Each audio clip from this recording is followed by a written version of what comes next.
పదవి ఉన్నా పదవి లేకపోయినా పొలిటికల్ లీడర్ అంటే స్టేచర్ మెయింటైన్ చేసే రోజులు. అసలు పార్టీ టికెట్ దక్కించుకునేందుకే కోట్లు కుమ్మరించే కాలం ఇది. ఇలాంటి నేతలు ఇప్పుడు జస్ట్ 30,000 50,000 కోసం పెన్షన్ కోసం అప్లై చేస్తున్నారు. అఫ్ కోర్స్ అంతా లీగల్ గానే, కానీ ఎథికల్ గా ఇది కరెక్టా అనేది ఇప్పుడు అసలైన క్వశ్చన్. అది కూడా ఒకటి కాదు 2 పెన్షన్లు తీసుకోవాలని కొందరు ఆరాటపడడం కాస్త సర్ప్రైజింగ్ గాను, అంతకంటే షాకింగ్ గాను అనిపిస్తుంది. అసలేంటి ఈ డబుల్ పెన్షన్ గోలా అనే కదా మీ సందేహం? అయితే చూసేయండి, మీరు కూడా చివరికి అవసరమా అధ్యక్ష అనకపోతే అడగండి. 60 ఏళ్లు సేవ చేస్తారు ప్రభుత్వ ఉద్యోగులు, కార్మికులు.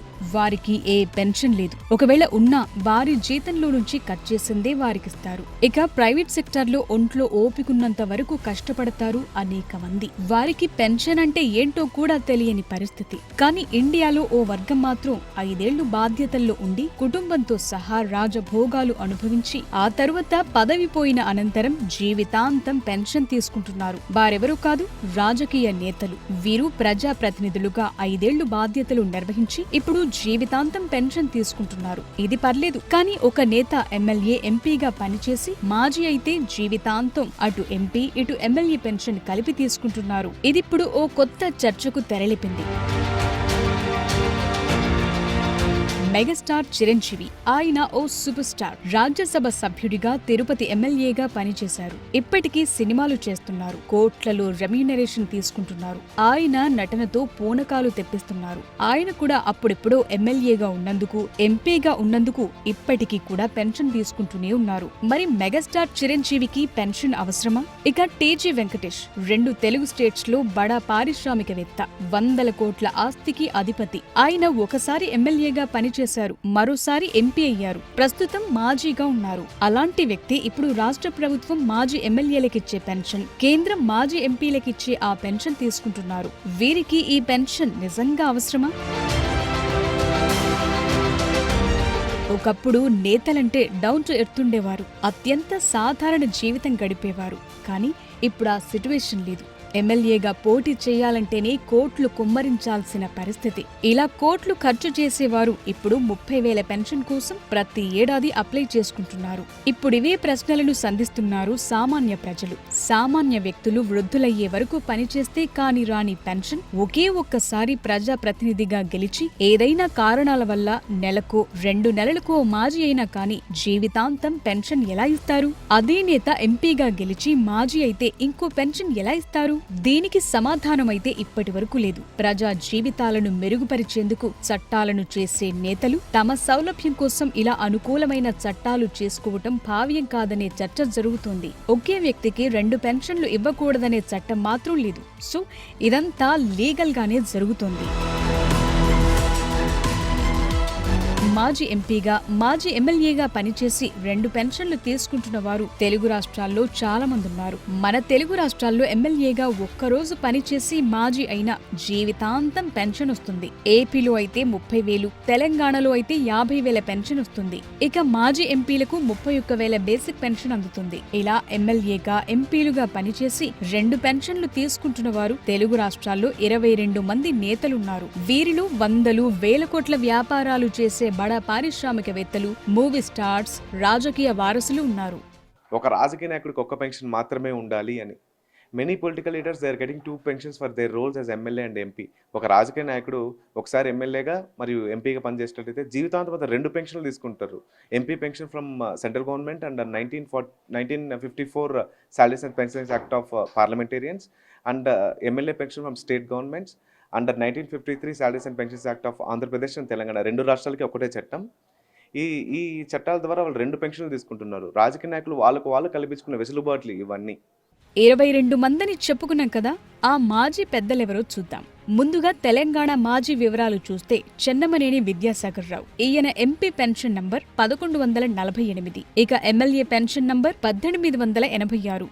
Survey Satyanarayana MP pension number 694.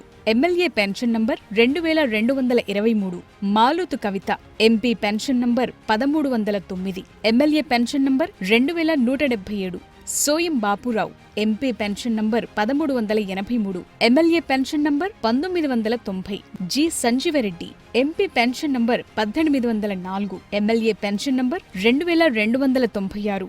Ravindra Naik, MP pension number 284, MLA pension number 1063. Tammineni Veerabhadram, MP pension number 802, MLA pension number 2152. Ravula Chandrasekhar Reddy, MP pension number 1729, MLA pension number 1890. ఇక ఏపీ నేతల విషయానికొస్తే Nadendla Bhaskar Rao, MP pension number 218, MLA pension number 1635. Mysurareddy, MP pension number 1812, MLA pension number 1806. Konidela Chiranjeevi, MP pension number 1942, MLA pension number 4078. TG Venkatesh, MP pension number 2113, MLA pension number 4062. Pappala Chalapathirao, MP pension number 364, MLA pension number 2071. Modugula Venugopal Reddy, MP pension number 1224, MLA pension number 3119. Harirama Jogaiah, MP pension number 501, MLA pension number 2072. Kodatala Ramakrishna, MP pension number 15, MLA pension number 3095. Thota Narasimham, MP pension number 1022, MLA pension number 3152. Kasu Venkatakrishnareddy, MP pension number 783, MLA pension number 3048. Gangula Prathapreddy, MP pension number 2222, MLA pension number 4123. Anantha Venkatramireddy, MP pension number 674, MLA pension number 4143. KA Krishnamurthy, MP pension number 127, MLA pension number 4095. ఇవి 2 పెన్షన్లు తీసుకుంటున్న మాజీ ప్రజాప్రతినిధుల లెక్క. ఇందులో ఏ నేత పేదవారు, ఏ నేత దారిద్ర్య రేఖకు దిగువన ఉన్నారు? మాజీలన్న ఒకే ఒక కారణంతో వీరికి ప్రతి నెల ఇంత డబ్బు ఎందుకివ్వాలి? ఈ 30,000, 50,000 లేకపోతే వీరి ఇళ్లు గడిచే పరిస్థితి లేదా? ఈ నేతలందరూ ఆర్థికంగా స్థితిమంతులే. దాదాపుగా అందరూ ఏదో రంగంలో ఉన్నవారే. మరి వీరందరికీ ఎందుకు ఈ 2 పెన్షన్లు? మామూలుగానే గ్యాస్ సబ్సిడీ వదులుకుంటారా అని ప్రతిసారి ప్రజలను ప్రశ్నించే ప్రభుత్వం ఇలాంటి నేతలపై ఎందుకు ఫోకస్ చేయటం లేదు? ఇవే ప్రశ్నలు ఇప్పుడు సామాన్య ప్రజల నుంచి కూడా ఎదురవుతున్నాయి. సాధారణ పౌరులైన మనల్ని అందరము గ్యాస్ సిలిండర్ బుక్ చేసుకునే సమయంలో సబ్సిడీ వదులుకోండి అని ప్రభుత్వం అడుగుతుంది మేడం మనల్ని. వందల వేల కోట్లు ఉండే రాజకీయ నాయకులు 2 పెన్షన్లు తీసుకుంటున్నారు, మీరు ఒక్క పెన్షన్ వదులుకోండి అని ప్రభుత్వం ఎందుకు ప్రశ్నించదు? మనమే పోరాడి చట్ట సవరణ తీసుకురావాలి. పోనీ ఈ పెన్షన్లేమైనా ఆటోమేటిక్ గా వస్తున్నాయా అంటే అదీ లేదు. ఈ పెన్షన్ తీసుకునేందుకు ప్రతి ఏడాది అప్లై చేసుకోవాల్సిందే. అలా అప్లై చేసుకున్న వారికే పెన్షన్ ఇస్తోంది కేంద్ర ప్రభుత్వం. ఇప్పుడు మీకు స్క్రీన్ మీద కనిపిస్తున్న అప్లికేషన్ ఫామ్ ను నింపి సంతకం చేసి పంపితేనే ప్రతి నెల డబ్బు జమ చేస్తారు. సో ఇది వీరికి తెలియకుండా జరిగే ఛాన్సే లేదు. అంటే కోట్లకు పడగలెత్తినా ఇలా కాస్త డబ్బును కూడా వదులుకోవటం ఎందుకు అనే భావన ఆ నేతల్లో ఉందని క్లియర్ కట్ గా అర్థమవుతోంది. ఎంపీగా పదవి కాలం పూర్తయిన తర్వాత ఇలా పెన్షన్ ఫామ్లో అప్లికేషన్ పెట్టుకోవాల్సి ఉంటుంది.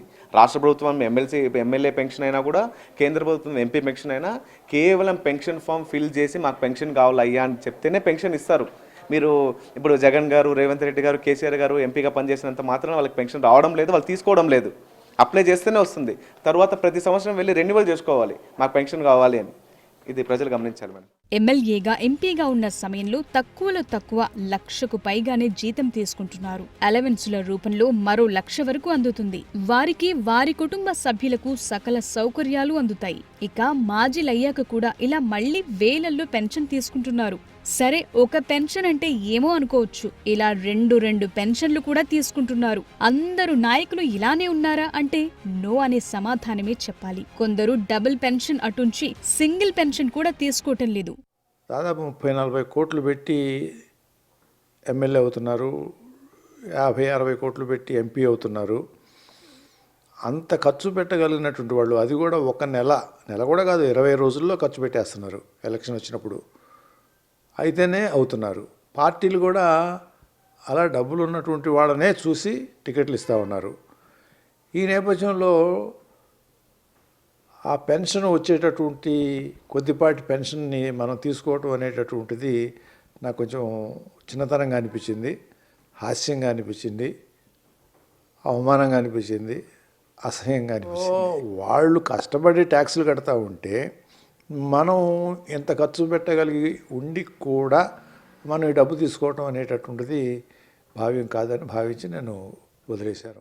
ఇప్పటికైనా కేంద్ర రాష్ట్ర ప్రభుత్వాలు ఈ డబుల్ పెన్షన్ విధానంపై ఫోకస్ చేయాలి. రాష్ట్ర ప్రభుత్వాలు ఇప్పటికైనా చట్టాలను సవరించి ఈ విధానానికి చెక్ పెట్టాలి. గణేష్ అనే సామాజిక కార్యకర్త ఇదే డిమాండ్తో 2 ఏళ్లుగా పోరాటం చేస్తున్నారు. ఈ విషయాన్ని ప్రజల్లోకి తీసుకెళ్లేందుకు కృషి చేస్తున్నారు. మరి ప్రభుత్వాలు ఇప్పటికైనా మేల్కుంటాయా? చట్టంలో మార్పులు చేస్తాయా? లేక బడాబాబులైన మాజీలే సొంతంగా తమ పెన్షన్లను వదులుకుంటారా అనేది చూడాలి.